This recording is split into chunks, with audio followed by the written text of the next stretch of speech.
Hi guys. So far we have talked about different disorders which are related to pain, but most people have an idea that pain can be treated or pain is manageable by different ways. But today we are going to talk about our stomach problem, which is an internal problem. So the most common thing that we face today in this world is acidity. So we call it hyperacidity.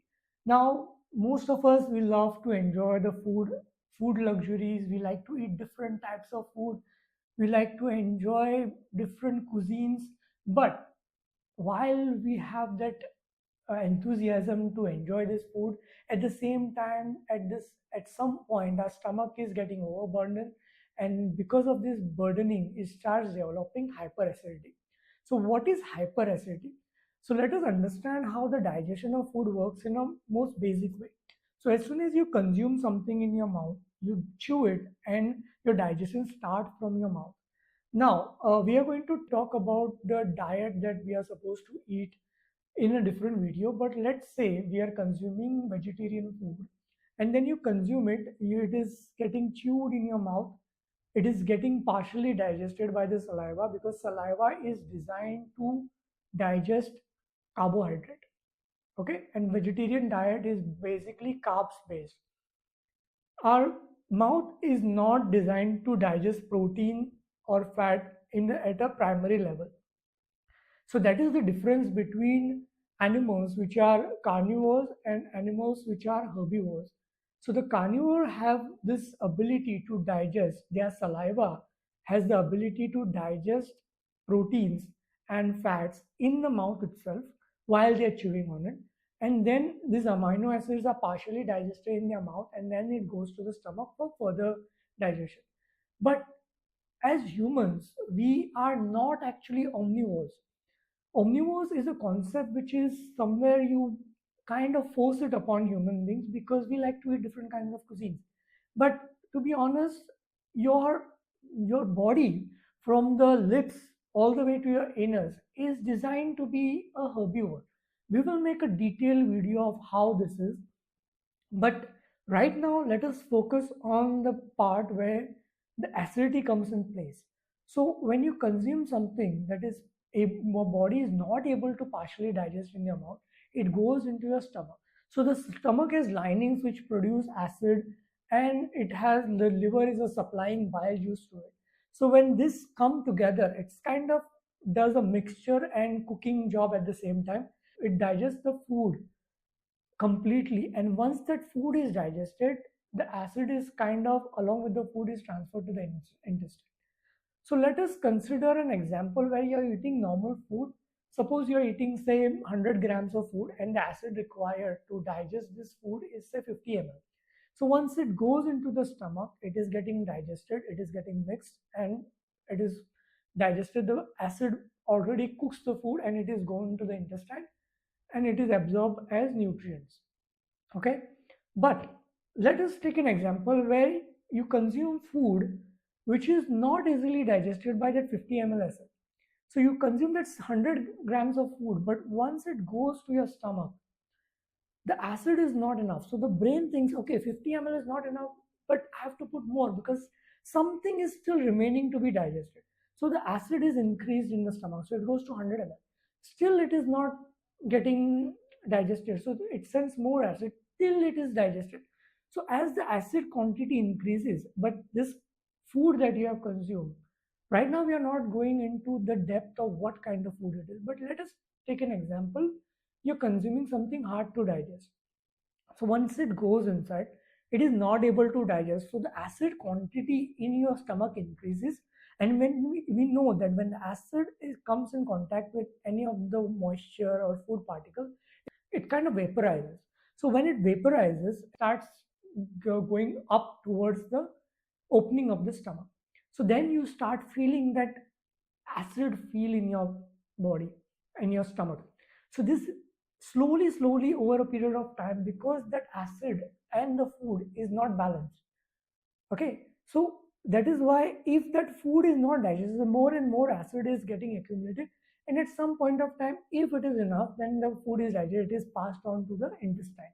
but till then the stomach is just going to increase the amount of acid in it, and this will slowly start pushing against the opening of the stomach on top, preventing that food from coming out. It is only allowed to open when the food enters.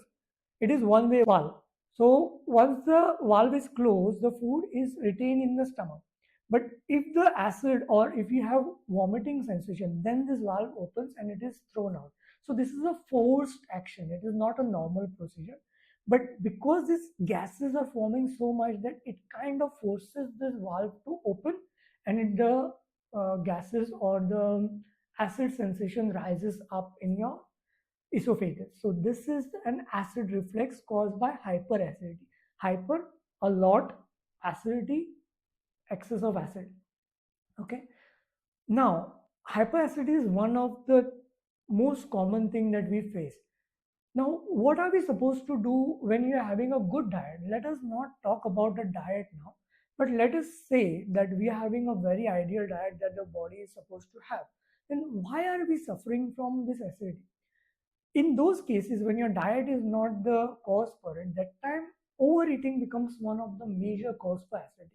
So we are consuming a lot of food, and this food is getting accumulated in your stomach, and it is not able to grind it properly. Like, let us take an example of a mixer. So mixer grinder, if you put too much of stuff in it, there is no space to grind it. No matter how much water you put, it is just going to have this, not able to turn it around, not able to churn it, not able to grind it properly, and it is going to stay there for a longer time, and that will create an acid reflux. So it is always advisable, first thing, to eat only 70% of your stomach capacity. So in an ideal human being, when you start eating, within 20 minutes of time, your brain is receiving a signal that you're kind of full. So within 20 minutes, when you consume food, it should be approximately when you feel like your stomach is just at the right point when you're full. Even if you have a lot of food that is there on your table, it is always advisable not to consume it. You save it for later, or try to always take less food. Don't waste food, because food is a precious resource. It is gift of nature to us. So don't waste food. So always take little portions and you consume it enough for your body to run.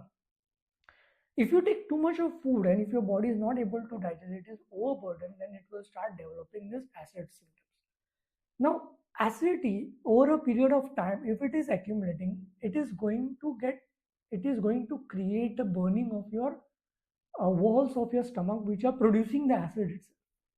So it is like, I'm sending you acid, it is not used, I'm not able to receive it back, so it is going to harm me back. So that slowly starts creating ulcer. So ulceration of stomach is over period of time due to too much of production of acid that is happening. Okay. So if this acid is not digested, not completely used, then it is going to carry forward in your intestine, and this acid, when it is absorbed in the intestine, is going to travel all across your body, and that will give you a lot of other symptoms, lot of other chronic disorders which are developed step by step, building up in your body. Okay. So it is always advisable first to eat less. So, a lot of people today in Ayurvedic world, they say that Ayurveda forbids drinking of water just because stomach is called Jatharagni. So Jatharagni means fire. So if you put water, then it is going to curb the fire, and the fire is not able to burn the food. That is true, but it is not completely the fact. Over drinking of water is what causes the stomach to have problem. But small amount of water, when you're grinding something in a mixer, you never put it just the food. You put some amount of water to make sure that churning happens properly. Otherwise, it is going to be stagnant. It is not going to digest properly. Also, at the same time, because we just talk about acid, so the acid has to have some amount of controlling agent, that is water, to make sure that this acid is not overreacting. So always take small sips of water 5 to 10 minutes before your food. Once you eat the food, make sure you eat the food in 20 minutes time. Okay, you chew it well in your mouth. That is the most important part. So it is very important that you chew your food properly so that saliva mixes with it. The digestion is almost taken care partially in your mouth. So it is very essential that you make sure that you chew well. Once you chew, it goes down, and then you consume little bit of water once you finish eating the food so that the mixing happens properly. So right quantity to drink before and after food or during the food is half a glass of water. So that amount of water is enough for your stomach to not have too much of acid, and at the same time it is required to control that acid and also digest it well. So after that, we are going to talk in our next video more about stomach problems and also what kind of food we should eat, what kind of food we shouldn't eat, why we shouldn't is the most important part, which most people have ignored today, and talking about protein and all those things. So stay tuned, subscribe to our channel, and also like this video and share it to most people today, because everybody loves food. But if you eat it in the right way, right quantity, then you are going to healthy and keep enjoying it. If you don't eat it in proper way, then you are at loss, because after certain period of time when you turn 30, 40, and your stomach starts giving acid problem, even your best loving food will be a trouble. So always remember, eat the right food, right quantity of food, and at the right time is the most essential part of your digestion. Okay, thank you so much.